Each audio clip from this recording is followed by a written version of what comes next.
ഓം ശ്രീ ഗുരുഭ്യോ നമഃ. ഇന്ന് ഭൗതിക സംസ്കാരം വഴിമുട്ടി നിൽക്കുകയാണ് എന്ന് പറയുന്നുണ്ട്. കാരണം ശാസ്ത്രം എത്ര പുരോഗതി നേടിയിട്ടും മനുഷ്യന് ജീവിതത്തിൽ ശാന്തിയും സംതൃപ്തിയും നേടാൻ കഴിയുന്നില്ല. സമയത്തെയും ദൂരത്തെയും കീഴടക്കി ശാസ്ത്രം വളർന്നു എന്നത് ശരി തന്നെ. എന്നാൽ ഇന്നും ലോകത്ത് പട്ടിണിയുണ്ട്, ദാരിദ്ര്യമുണ്ട്, രോഗങ്ങളുമുണ്ട്, നിരക്ഷരരായ മനുഷ്യരുമുണ്ട്. ഓരോ 10 സെക്കൻഡിലും ഒരു കുഞ്ഞ് പട്ടിണി കൊണ്ട് മരിക്കുകയാണ് ഇന്ന് ലോകത്ത്. ഇതിനൊക്കെ പരിഹാരമുണ്ടാക്കാൻ ശാസ്ത്രത്തിൻ്റെ വളർച്ച കൊണ്ട് മാത്രം കഴിയില്ല, ഹൃദയത്തിൻ്റെ വളർച്ചയും കൂടി വേണം. ലോകത്തിലെ സകല പ്രശ്നങ്ങൾക്കും ബാഹ്യമായ കാരണങ്ങൾ കണ്ടുപിടിക്കുകയും അത് പരിഹരിക്കാൻ ശ്രമിക്കുകയുമാണ് ഇന്ന് നമ്മൾ ചെയ്യുന്നത്. ഈ തിരക്കിനിടയിൽ എല്ലാ പ്രശ്നങ്ങളുടെയും ഉറവിടം മനുഷ്യൻ്റെ മനസ്സാണെന്നും അത് നന്നായാലേ ലോകം നന്നാവൂ എന്നും ഉള്ള വലിയ സത്യം നമ്മൾ മറക്കുന്നു. ശാസ്ത്രത്തെയും ആത്മീയതയെയും വിരുദ്ധ ചേരികളിലാക്കിയതാണ് ഇന്ന് സമൂഹത്തിൽ കാണുന്ന പല സംഘർഷങ്ങൾക്കും പ്രധാന കാരണം.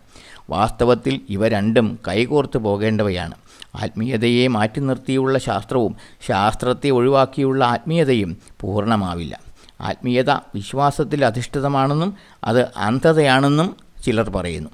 ശാസ്ത്രം വസ്തുതയാണ്, അത് പരീക്ഷണങ്ങളിലൂടെ തെളിയിക്കപ്പെട്ടതാണ് എന്നാണ് അവരുടെ വാദം. എന്നാൽ ധാർമ്മിക ബോധമില്ലാത്ത ശാസ്ത്രമാണ് മൂല്യത്തകർച്ചയ്ക്ക് കാരണമെന്ന് ആത്മീയവാദികളും പറയുന്നു. എന്നാൽ വാസ്തവം എന്താണ്? ഒരുപക്ഷെ ആധുനിക ശാസ്ത്രകാരന്മാരെക്കാൾ ആഴത്തിൽ ഗവേഷണം നടത്തിയവരാണ് ഭാരതത്തിലെ ഋഷിമാർ. ആധുനിക ഗവേഷകർ ബാഹ്യലോകത്ത് പരീക്ഷണം നടത്തിയപ്പോൾ ഋഷിമാർ മനസ്സാകുന്ന പരീക്ഷണശാലയിൽ ഗവേഷണം നടത്തി. പ്രപഞ്ചത്തിന് ആധാരമായ പരമസത്യത്തെ അവർ കണ്ടെത്തി. അതിൽ നിന്നും അന്യമായി ഒന്നും തന്നെ ഈ പ്രപഞ്ചത്തിലില്ല എന്ന് അവർ അനുഭവിച്ചറിഞ്ഞു. നമ്മൾ ശാസ്ത്ര പുരോഗതിയിലൂടെ വളർച്ച കൈവരിക്കുമ്പോൾ അറിവിനെ വിവേകബുദ്ധിയോടെ ഉപയോഗിക്കാൻ പഠിപ്പിക്കുന്നത് ആത്മീയതയാണ്. ആത്മീയത മനുഷ്യൻ്റെ ഹൃദയം തുറക്കാനുള്ള താക്കോലാണ്.